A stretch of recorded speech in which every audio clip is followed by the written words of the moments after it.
За Монгол улсад хөдөө аж ахуйн боловсрол 1958 онд анх байгуулагдахад Жимс ногооны агрономчийн анхны эсэлтийг авч 1963 онд 29 хүнийг Жимс ногооны агрономчийн ангиар төгсгсөн байдгаас хойш 300 гаруй мэргэжилтнүүдийг Жимс ногооны агрономчоор төгсгсөн байна.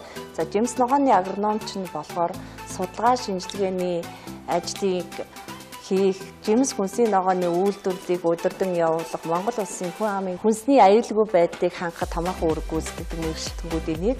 Монгол улсын хэмжээнд Жимс ногооны үйлдвэрлэлийг эрхлэн явуулах судалгаа шинжилгээний ажлын үр дүнд 50 гаруй зүйлийн хүнсний ногоо, 20 гаруй зүйлийн Жимс жимсгэнийг Монгол орны хөрс цагуурын нөхцөлд ургуулах боломжтой тогтоосон байдаг.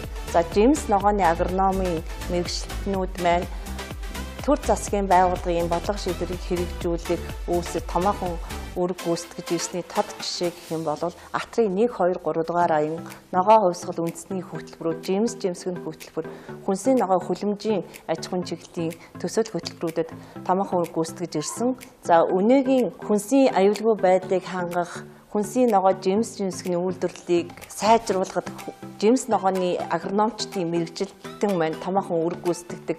Жимс ногооны агрономын чиглэлээр боловсрол соёл шинжилгээ ухааны яамны зөвшөөрлийн дагуу бакалавр, магистр, докторийн чиглэлээр сургалтуудыг явуулж байна. Манай орны нөхцөлд тохирсон технологиг боловсруулах судалгаа шинжилгээ ажлыг гүйцэтгэж том бүр гүйцэтгэж байна. За Жимс ногооны агрономын чиглэлийг төгссөн мэргэжилтүүд маань төр засгийн бодлого шийдвэрийг хэрэгжүүлэх, яам тамгын газрт мэргэжилтэнгээр ажиллах, эдэм жилгээний байгууллагуудад ажиллах энэ зэрэгцээгээр Монгол улсын хэмжээнд хүнсний аюулгүй байдлыг хангах, за мөн ядуурлыг бууруулах, хүмүүсийн амжиргааны түвшинг дээшлүүлэхэд төсөл хөтөлбөрүүдэд мэргэжилтэнгээр ажиллахын зэрэгцээгээр өнөөгийн шаардлагад нийцсэн хүнсний аюулгүй байдлыг хангах, хүнсний хангамжийг нэмэгдүүлэх, ялангуяа хүнсний ногоо Жимс жимсгэний бүтээгдэхүүн үйлдвэрлэлээр дотоодын хэрэгцээ хангахад томоохон эрэлт хэрэгцээтэй мэргэжилтнүүдийн нэг болж байгаа. Ялангуяа одоо төгсөж гарсан мэргэжилтнүүд маань өөрийн гарааны компанийг бий болгох, фермерийн аж ахуйг хөгжүүлэхэд